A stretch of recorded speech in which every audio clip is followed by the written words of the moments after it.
Na nossa caminhada, problemas surgem no caminho. E a pergunta é como resolver? Quem pode resolver? Quem pode nos ajudar? E muitas escolhas são feitas. E erramos muitas vezes em nossas escolhas porque não adotamos princípios sérios, princípios que podem realmente nos nortear. Alguns princípios elementares são esquecidos e por isso as nossas escolhas não são as melhores. No texto de hoje, o contexto da igreja crescente, e essa igreja que cresce começa a aparecer demandas, necessidades surgem. E a pergunta é: quem vai fazer a obra? Quem será a solução para esse problema? Quem pode nos ajudar? Precisamos escolher. E quem será escolhido? Quem é que nós escolheremos? E a palavra de Deus, os apóstolos, a liderança, nos concede princípio importante. E a resposta e a orientação é: escolhei dentre vós 7 homens de boa reputação, cheio de sabedoria e também do Espírito Santo. Homens cheios de Deus. E a pergunta é: quem pode ser? Quem pode ajudar a igreja? Quem pode ajudar a comunidade? Quem é que pode ser solução para os nossos problemas? E um princípio importante, um princípio que aparece é: alguém para servir ao homem tem que ser alguém que serve a Deus. Mas qualquer serviço, um serviço qualquer para a comunidade, qualquer pessoa não serve? E a resposta é não. Alguém que não ama a Deus, como é que pode demonstrar amor para com o seu próximo? Amor para com o seu semelhante? Alguém que não ama a si mesmo, como é que pode amar a Deus? Como é que pode amar o seu semelhante? Por isso, esses homens, 7 homens que são escolhidos, eles têm esse perfil. Quem não vive para servir, não serve para viver. É um princípio importante. Se eu não vivo para servir, se a minha vida não é vida de serviço, eu não sirvo para viver. E para servir é importante, é necessário que seja alguém que ama a Deus. Os religiosos perguntaram para Jesus: qual é o grande mandamento? Qual é o maior mandamento? E o Senhor disse: amar a Deus acima de todas as coisas. O primeiro mandamento é amor a Deus. Se não amamos a Deus, não poderemos amar o nosso próximo.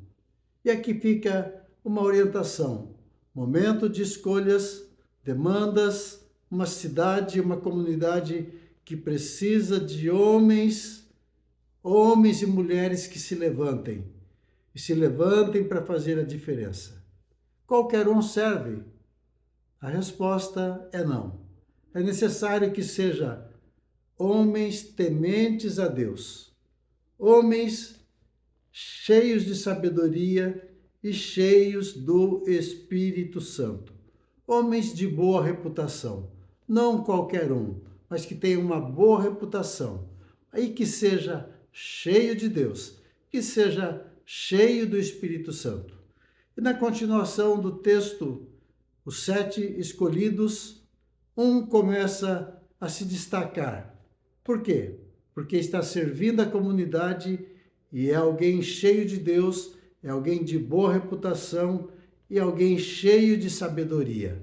E ele começa a manifestar isso.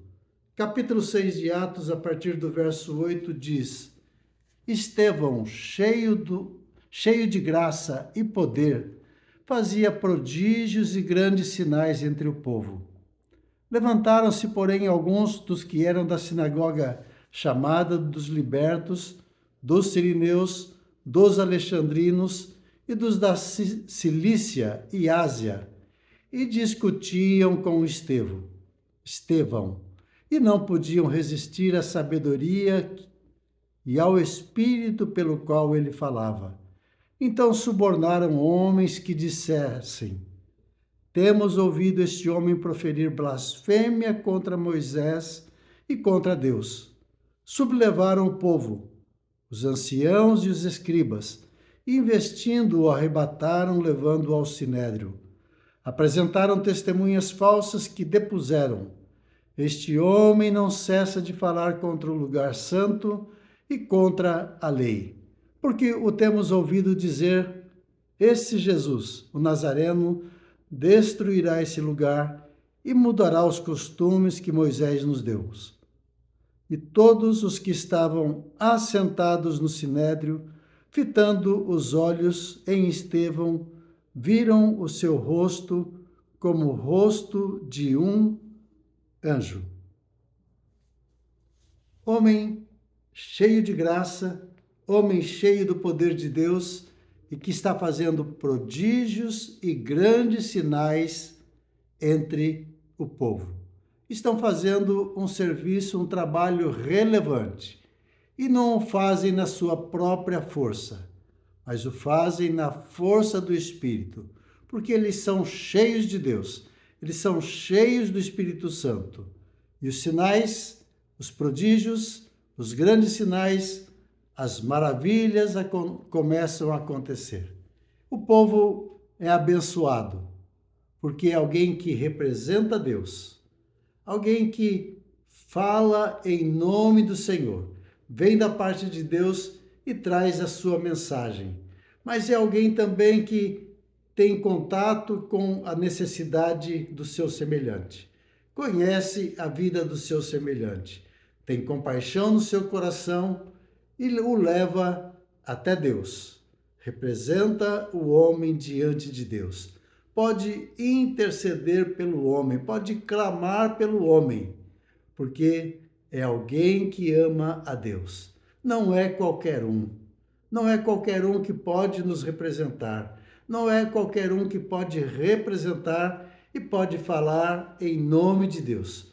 Por isso, escolhas bem feitas, teremos resultado, bons resultados, mas escolhas mal feitas, não obedecer os princípios da palavra de Deus, não amar a Deus, se não ama a Deus, não pode nos amar, não pode nos representar. Por isso, princípios elementares. E aqui, diante desse trabalho, surge oposição. Mas a verdade não pode prevalecer. Ou melhor, a mentira não vai prevalecer. E a luta é verdade e a mentira. Eles não podem resistir. Eles não têm argumento. Eles não têm como argumentar diante desse homem que é cheio de Deus, cheio do Espírito Santo, homem que tem boa reputação e homem cheio de sabedoria. E como é que podemos vencer? Usando de mentira, dizendo que este homem está blasfemando contra Moisés e blasfemando contra Deus. Blasfemando contra Deus, blasfemando contra a religião. Destruição do templo, destruição dos costumes.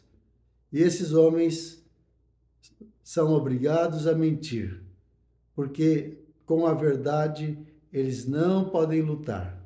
Verdade com verdade, ela não prevalece.